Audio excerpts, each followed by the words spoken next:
Anything you do, as you do it for a minute, you start to get better at it. And I mean, as I continued to do it, I gradually got better as the season went on and whatnot.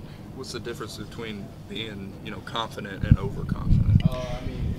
Being confident, I mean, it could lead you in the right position. You could be in the right position. Being overconfident, you can feel like you're in the right position, but be totally in the wrong position. What's your mindset for camp? What are the things you need to get better?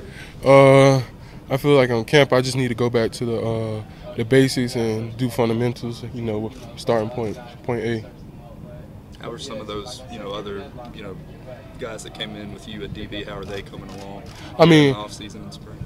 I feel like we're all coming on equally because, I mean, we're all one group and we all do the same thing. So it's just like we're all preparing the same way and we're all like, I mean, iron sharpens iron, so we just all getting each other better. What do you think of your new coach?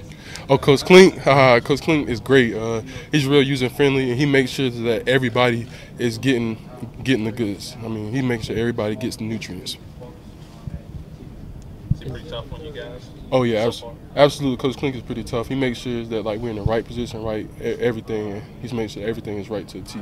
Yes. What were you really good at, do you feel like, last year, and where can you make that big jump going into this next year? I feel like as a football player, I feel like I did certain things, like particularly with my press was a little better than my off man. I feel like this right now I could better my off man. And I pretty much played one side of the field, and I also want to be able to expand my knowing my football. I can play both sides of the field. How much is strength a factor for you? You're obviously a tall, long kid, but did you need to play at this level? Did you feel like you needed to get stronger going into year two? Absolutely, because I play in the boundary most of the game, and those are the big guys. So I mean, strength is it's essential. It's very essential because, I mean, when you have to get off the blocks and have to, help make a tackle or something, it helps tremendously. Have you gained any weight? Since the season, I gained probably 3 or 4 pounds. How much more do you want to put on? I want to really put on 12 more pounds not to be satisfied. I just don't want to be called skinny anymore. What was the off-season program like? I don't know if I could say it, but I'm gonna say it anyway. It was hell. It was hell. I mean, they got out there. We got out there mentally, physically. They tried to break us, and it's Division I football conditioning, really. Did you learn something about yourself in that process? I mean, you didn't have to go through that last year. Yeah, I learned that.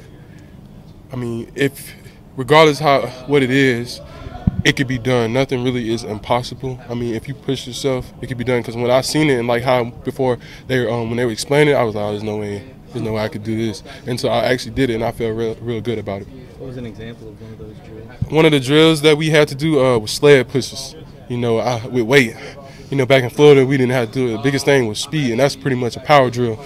And it's it tests you mentally and physically. Okay, we have to do this. You have to push the sled, and not only pushing the sled, you push the sled with weight. So that's something that I'm not used to, really. How do you think that will translate what you did in the offseason onto the field? I feel like it's going to translate into a point where, when adversity strikes, I feel like as a team, we'll be able to come from it. Without that, we wouldn't know what a comeback would be. But, I mean, with those fourth quarter drills, they helped us tremendously. So if we're ever down, we'll have that element of being able to come back.